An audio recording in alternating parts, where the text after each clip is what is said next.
कि property investment फायदेदार है या नुकसान वाला है, किस तरह के प्रॉपर्टी में इन्वेस्ट करना चाहिए, किस तरह के प्रॉपर्टी में नहीं करना चाहिए, रेंट पे रहना ठीक है या अपना घर ले लें, फ्लैट ले लें, क्या ले लें, दुकान में इन्वेस्ट कर दें, फ्लैट में कर दें, इंडिपेंडेंट विला में कर दें, किस तरह की प्रॉपर्टी में इन्वेस्ट करें, किस तरह के प्रॉपर्टी में रहें, कब नहीं, सब कुछ वो सारे पहलू पर आज हम बात करने वाले हैं। ठीक है, तो आप रेडी हो? मुझे चैट पे कमेंट बॉक्स में लिख के बताओ जल्दी से। यस, जल्दी से लिख के बताओ, जल्दी से लिख के बताओ। ठीक है, ऑल गुड। देखो, प्रॉपर्टी की दुनिया जो है ना, प्रॉपर्टी का जो मार्केट है ना, ये एक ऐसा मार्केट है, इन्वेस्टिंग का बहुत बढ़िया ऑप्शन है, बहुत बढ़िया। लेकिन ज्यादातर लोग, आम आदमी इस जगह पर इन्वेस्ट करने से ना डरते हैं। कारण स्कैम बहुत सारा होते हैं, स्कैम की संख्या बहुत है भैया। अच्छा, स्कैम की जब आप बात करते हैं ना, तो यहाँ दो तरह का स्कैम होता है।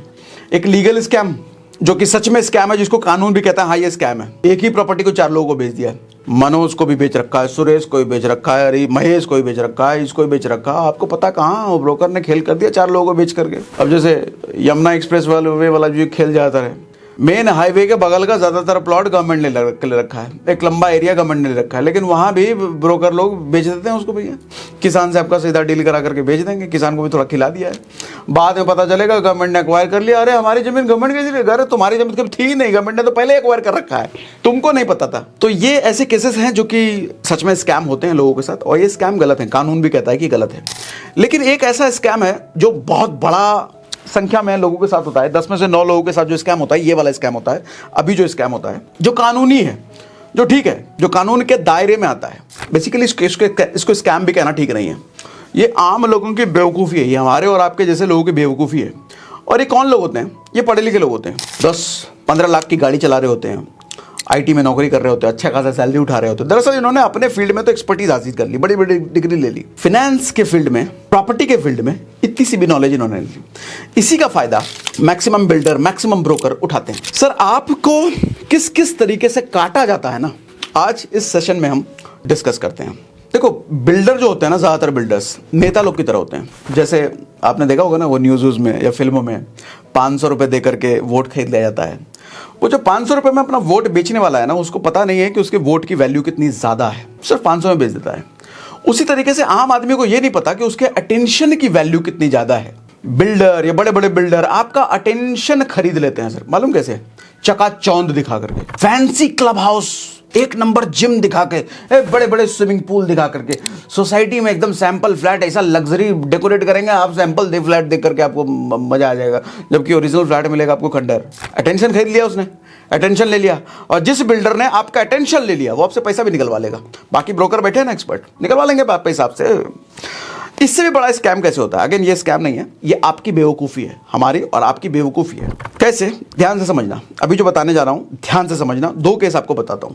पहला केस, एक फ्लैट है 50 लाख रुपए का। कितने का? 50 लाख रुपए का। एरिया है उसका 1000 स्क्वायर फीट। 50 लाख का फ्लैट है, एरिया है 1000 स्क्वायर फीट। तो पर स्क्वायर फीट की कीमत कितनी पड़ी? लगभग 5000 रुपए। वहीं एक और फ्लैट है सर, 55 लाख रुपए का है, उससे 5 लाख रुपए ज्यादा। उस फ्लैट का एरिया है 1500 स्क्वायर फीट, उस फ्लैट से लगभग 50% ज्यादा। उसका 1000 स्क्वायर फीट था, इसका 1500 स्क्वायर फीट, तो 50% ज्यादा हो गया। कीमत सिर्फ 5 लाख ज्यादा, तो पर स्क्वायर फीट भी कम है इसका, 3600 रुपए। अब एक आम आदमी को पूछा जाए कौन सा बेहतर ऑप्शन है फ्लैट खरीदने के लिए? एक आपको 1000 स्क्वायर फीट मिल रहा है 50 लाख में, दूसरे में 1500 स्क्वायर फीट मिल रहा है सिर्फ 55 लाख में, सिर्फ 5 लाख ज्यादा देकर के। सर, 10 में से 9 लोग कहेंगे दूसरा वाला ऑप्शन अच्छा है, और यही हो जाता है खेल, यही कर दिया आपका, काट लिया गया आपको। दरअसल दूसरा वाला नुकसान का डील है। मालूम क्यों? क्योंकि दूसरे वाले में जो 1500 स्क्वायर फीट बोला गया सर, वो सुपर बिल्टअप एरिया था। पहले वाले में 1000 स्क्वायर फीट सर, वो कारपेट एरिया था। इसीलिए पहला वाला 50 लाख में 1000 स्क्वायर फीट सर, वो ज्यादा बड़ा फ्लैट है। दूसरा वाला 1500 square feet sir, built up carpet area उसका छोटा है, 900 स्क्वायर फीट, वो छोटा है। 5 लाख रुपए एक्स्ट्रा भी ले लिया आपसे, और छोटा फ्लैट भी पकड़ा दिया आपको। सर, ऐसी होती है डील, आपको पता ही नहीं चला। अब आप कहोगे ये सब क्या है भैया? बताता हूँ, सब बताता हूँ, थमा सब बताऊंगा। तीनों में डिफरेंस क्या होता है समझाता हूँ। कारपेट एरिया वो एरिया होता है जो आपके फ्लैट के अंदर का एरिया होता है, जितने रूम है, हॉल का एरिया, किचन का एरिया, बाथरूम का एरिया, उसमें बैल्कनी इंक्लूड नहीं होता है, टेरेस इंक्लूड नहीं होता है। दूसरा होता है बिल्टअप एरिया, जितने में फ्लैट एक्चुअली बना है, बिल्टअप एरिया वो कारपेट एरिया सारा इसके अंदर, प्लस बैल्कनी भी इंक्लूड हो गया, plus common space. Common space मतलब एक फ्लोर पे मान लो 4 फ्लैट है, तो चारों फ्लैट के बीच कुछ एरिया कॉमनली शेयर्ड है ना, जैसे फ्लैट से निकलते हुए थोड़ा बाहर का एरिया है, सीढ़ी का एरिया, लिफ्ट का एरिया, वो सब इंक्लूड हो गया। तीसरा होता है sir super built up area. Super built up area का खेल समझो। सुपर बिल्टअप एरिया में ये दोनों इंक्लूड तो है ही, साथ में swimming pool, gym, club house, उस सब का एरिया इसी में इंक्लूडेड है।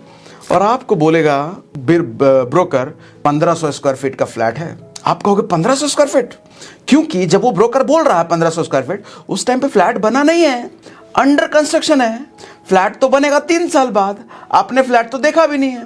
अच्छा, सैंपल फ्लैट जो उसने बना रखा है आपको दिखाने के लिए, वो जानबूझ के बड़ा बना रखा है, आप इतना बड़ा बनेगा, समझ रहे हो, खेल ऐसे होता है। और अगर फ्लैट बन भी चुका है आपका रियल फ्लैट, सर फिर भी आप इंची टेप लेकर के तो जाओगे नहीं, या किसी नपवाने वाले को साथ में, कितना बोल रहा है 1500 स्क्वायर फीट, हम नापेंगे इधर उधर, खुद ही लेट गए जमीन पर, इधर से लेट गए, कितना एरिया, अरे ऐसा तो करोगे नहीं, कोई नहीं करता ऐसा। तो ज्यादातर केस में ब्रोकर जो बोल रहा है उसकी बात पे यकीन करते हैं। हालांकि रेरा ये कहता है, अब जब रेरा आ गया है कि कारपेट एरिया पे डील करोगे भाई, बाकी दूसरे एरिया पर नहीं, built up area, super built up area पे डील नहीं होगी, कारपेट एरिया पे डील करोगे, ये रेरा का रूल है। लेकिन ब्रोकर आपको क्या बोल रहा है, रेरा थोड़ी कान लगा के सुनने आया उधर, क्या बोल के बेच दिया आपको, रेरा को थोड़ी पता है। हाँ, डॉक्यूमेंट में सब जरूर लिखा रहेगा, लेकिन डॉक्यूमेंट जब तक आपके हाथ आएगा, आपके जेब से पैसा निकल चुका होगा, खेल हो गया ना आपका।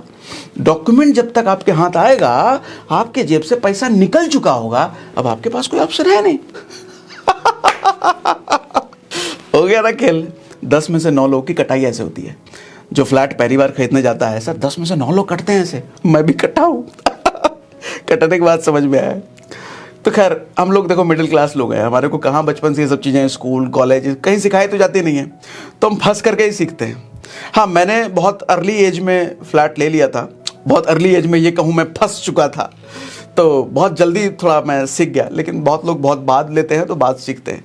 तो अगर आपने नहीं लिया है तो इस सेशन में आप सीख गए भैया पहले ही, ठीक है। तो ये तो एक तरह का स्कैम था। ऐसे बहुत सारी चीज़ें होती हैं, बहुत सारे तरीके होते हैं आपको मुंडने के, सर मुंड करके निकल जाएंगे लोग, ठीक है। अभी मैं कुछ दिनों पहले एक विला देखने गया था, तो जब मैं विला देखा तो ब्रोकर से मैंने पूछा कितना एरिया है। ब्रोकर कहता है 5000 स्क्वायर फीट। मैंने कहा 5000 स्क्वायर फीट तो लग नहीं रहा भाई, ये तो बहुत छोटा है। तो कह रहा सर 5000 स्क्वायर फीट इसका सुपर बिल्टअप एरिया है। मैं कहा बस हो गया ना खेल। दरअसल वो 5000 स्क्वायर फीट तीनों फ्लोर को मिला करके बोल रहा था। 1500 स्क्वायर फीट का एक फ्लोर था, दूसरा 1500 स्क्वायर फीट, तीसरा 1500 स्क्वायर फीट, बाकी उसका कॉमन एरिया वगैरह मिला करके टोटल 5000 स्क्वायर फीट था। ऐसे खेल होता है। अब एक और चीज समझो, फ्लैट अगर ले लिया, थोड़ा एप्रिसिएशन की भी बात कर लेते हैं, कितना प्राइस बढ़ता है, ध्यान से समझिएगा। सब बताऊंगा बेस्ड ऑन कैलकुलेशन, फालतू में हवा हवाई कुछ नहीं बोलूंगा, बेस्ड ऑन कैलकुलेशन, और ऐसा कैलकुलेशन जो कि आराम से, अच्छे से, तसल्ली से समझ में आए, बुद्धि में घुसे। पहली चीज तो ये समझो, फ्लैट के प्राइस बढ़ने की एक लिमिट होती है सर। फ्लैट आपका हमेशा बढ़ता रहेगा, आपकी 7 पुश्तों तक, 3 पुश्तों तक बढ़ता ही रहेगा, ऐसा नहीं होने वाला चाचा। आज अगर कोई 50 लाख का फ्लैट है ना सर, वो जिंदगी में कभी भी 10 करोड़ का नहीं होगा। कभी भी नहीं होगा। और 10 करोड़ जब हो सकता था तब तक हो सकता है फ्लैट ही नहीं रहेगा। फ्लैट है ना सर, जिस बिल्डिंग आज के टाइम में 20-20 फ्लोर की बिल्डिंग बन रही है सर, क्या पता कभी भूकंप आए, दरार पड़ गया, कुछ हिल हाल गया, कुछ मेजर कुछ काम कराने की जरूरत पड़ गई, आप रहते हो 1900 फ्लोर पे और नीचे के 4 फ्लोर वाला कहीं बाहर भाग चुका है, छोड़ चुका है, विदेश शिफ्ट हो चुका है, वो 4 फ्लोर वाला काम कराएगा नहीं, आपका तो खटिया हो गया खड़ा, हवा में काम कराओगे क्या? हवा में तो डोल रही है आपकी बिल्डिंग। और नहीं कुछ भी हुआ, सब कुछ ठीक भी रहा सर, 20 साल में, 25 साल में, 30 साल में, 40 साल में उस बिल्डिंग की क्या जर्जर हालत हो चुकी है वो पता है। मेंटेनेंस वगैरह सब लगा करके इतना खर्चा आपका मांग रहा होगा फ्लैट। तो फ्लैट की कीमत इतनी अप्रिशिएट नहीं होती। वो फ्लैट अच्छा कितना अप्रिशिएट होता है बताऊंगा, सब बताऊंगा, रुको। बात दरअसल ये होती है, लोगों को ये गलत फहमी में रहते हैं कि हमारा फ्लैट की कीमत आज 20 साल बाद क्या होगी, 25 साल बाद क्या होगी। सर हकीकत सुनो, कान खोल के सुनो, कुछ नहीं होगी। बढ़ेगा, अप्रिशिएट होगा, लेकिन आप जो सोच रहे हो ना उसके आसपास भी नहीं होगा। कारण क्या है, फ्लैट की देखो कभी कमी नहीं होने वाली, कभी नहीं कमी होने, फ्लैट बनते ही रहेंगे। दिल्ली भर गया तो सर सरक गए लोग, नोएडा बन गया, उधर हरियाणा की साइड गुड़गांव बन गया। एक टाइम आया जब गुड़गांव भी भर गया तो भैया मानेसर डेवलप होने लग गया। इधर नोएडा भर गया तो ग्रेटर नोएडा और नोएडा एक्सटेंशन डेवलप होने लग गया। सर कल को जब नोएडा एक्सटेंशन ग्रेटर नोएडा भर जाएगा, नया एरा डेवलप हो जाएगा, उधर मानेसर भर जाएगा तो उधर भी आगे बढ़ जाएंगे लोग, प्रॉपर्टी वहां डेवलप होने लग जाएगा। तो एक चीज समझो सर, फ्लैट्स लिमिटेड नहीं है, अनलिमिटेड है। और अनलिमिटेड चीजों की वैल्यू इतनी ज्यादा नहीं पड़ती। वैल्यू किसकी बढ़ती है? जिस चीज की कमी हो उसी की तो वैल्यू बढ़ेगी। कमी किस चीज की है? लैंड की, जमीन की। भगवान ने जितना जमीन दे रखा है उससे एक बित्ता भी फालतू कोई नहीं बना सकता। फ्लैट बना सकता, बनाते रहो, बन ही रहा है। फ्लैटों का कल्चर तो आजकल छोटे छोटे शहरों में भी पहुंच गया है। छोटे छोटे शहरों में भी लोग घर तोड़ ताड़ करके लंबी लंबी बिल्डिंगें बना रहे हैं। तो कभी भी फ्लैट की कमी नहीं होने वाली। और हाँ, आपका 50 लाख का फ्लैट सर दिल्ली में जो है ना, आप सोचोगे 50 लाख का फ्लैट अब हम 1 करोड़ में बेचेंगे, तब तक तो 1 करोड़ में बिल्डर ने ऐसा फ्लैट बनाया, इतना चकाचौंध वाला, ऐसा स्विमिंग पूल, ऐसा स्टाइल, ऐसे इतना सोना चांदी जड़ रखा है उसमें कि आदमी जो लेने आएगा ना, आपको 1 करोड़ नहीं देगा। वो कहेगा अगर 1 करोड़ में को तेरे को देना है, मैं नोएडा वाला फ्लैट नहीं ले लूंगा 1 करोड़ में, इतना फैसिलिटी है तेरे वाले में तो है भी नहीं उतना। गुड़गांव वाला नहीं ले लूंगा, तेरे वाले में तो है भी नहीं उतना। कल को गुड़गांव में आपका 1 करोड़ का लेने जाओगे, कहोगे अरे हम तो मानेसर में नहीं ले लेंगे, तुमसे काहे लेंगे भैया, मानेसर में और ज़्यादा फैसिलिटी मिल रही है और ज़्यादा अच्छा फ्लैट बना के दे रहे हैं। तो आपको रीसेल में हमेशा दिक्कत आएगी।